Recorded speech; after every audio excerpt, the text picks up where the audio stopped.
আমার সাথে যে ওসি সাহেব জেলখানায় ছিল, ওসি মুয়াজ্জেম, ওই যে নুসরাত হত্যা মামলার ফেনীর, নাম শোনেননি? 8 বছর জেল হয়েছিল, আমার সাথে ছিল। আমারে বলতো মাঝে মাঝে, হুজুর এই যে নির্বাচন গেল, এই নির্বাচনে একেবারে ফজরের আজানের আগ পর্যন্ত আমরা সব আল্লাহর নাম নিয়ে কাজ করেছি,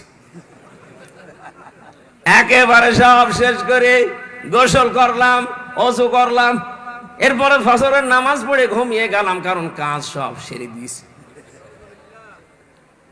আমি বলেছিলাম, আপনার এই নামাজ, এই রোজা, এই যে আপনি এখন ভালো মানুষ আর যে বেশ ধরেছেন, বিশ্বাস করেন আপনি মানুষের অধিকার নষ্ট করেছেন।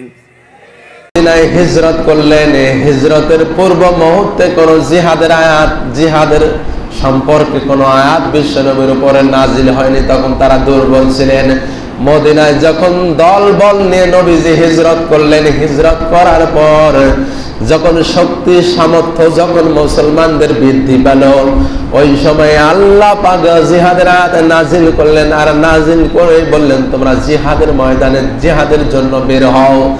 যখন এই আয়াত নাজিল করলেন, তখন দুর্বল কিছু ঈমানদার ছিলেন, যাদের স্বভাব ছিল মুনাফিকের চরিত্র, যাদের ভিতরে ছিল, যাদের কাফেরের চরিত্র যাদের ভিতরে ছিল, এই সকল মুসলমানেরা বিশ্ব নবীর সঙ্গে জিহাদের ময়দানে যেতে ভয় করেছিল, গরিমসি করেছিল, পিছন টান দিয়েছিল।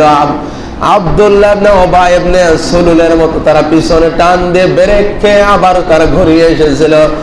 এই রকম দুর্বল যারা মুসলমান ছিল, এই মুসলমানগুলো জিহাদের ময়দানে যেতে অনীহা প্রকাশ করেছিল। এই অনীহা যখন প্রকাশ করেছিলেন, তখন সূরা নিসার 75 এবং 76 নম্বর আয়াতটা আল্লাহ পাক জিবরাইলের মাধ্যমে নাজিল করে দিলেন। জোরে বলেন আল্লাহু আকবার। আমার মুসলমান বিন্দু ভাইরা, রব্বুল আলামিন ঘোষণা দিলেন, আল্লাযীনা আমানু ইউকাতিলুনা ফি সাবিলিল্লাহ। জোরে বলেন আল্লাহু আকবার।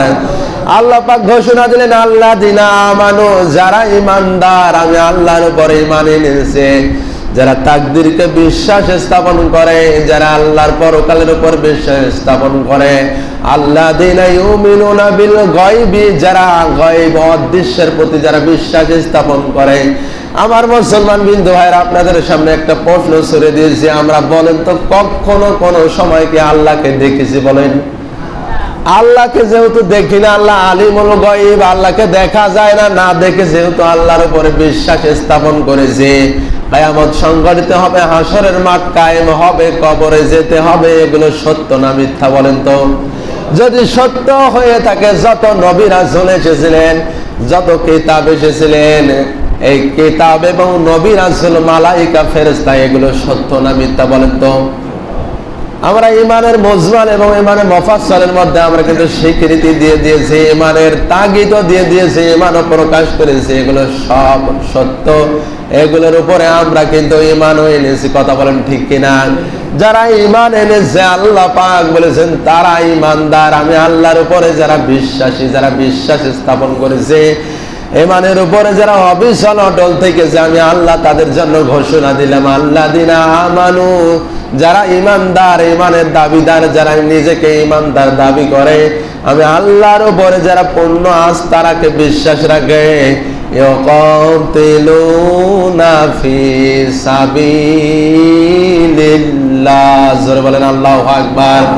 যারা ঈমানদার, তারা কেবলমাত্র আল্লাহর রাস্তায়, আল্লাহর পথে, আল্লাহর দ্বীনের জন্য, আল্লাহর কোরআনের জন্য, রাসূলের আদর্শের জন্য তারা সংগ্রাম করে, মুজাহাদা করে, জিহাদ করে। কথা বলেন ঠিক কিনা?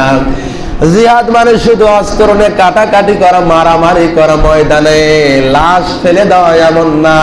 চূড়ান্ত পর্যায়ের জিহাদ হচ্ছে বাতিল পক্ষদের সঙ্গে, তাগুতের সঙ্গে, খোদাদ্রোহী শক্তিদের সঙ্গে জিহাদ করা, মারামারি করা। কিন্তু জিহাদ মানে হচ্ছে প্রচেষ্টা করা, চেষ্টা করা। কথা বলেন ঠিক কিনা? আপনার শক্তি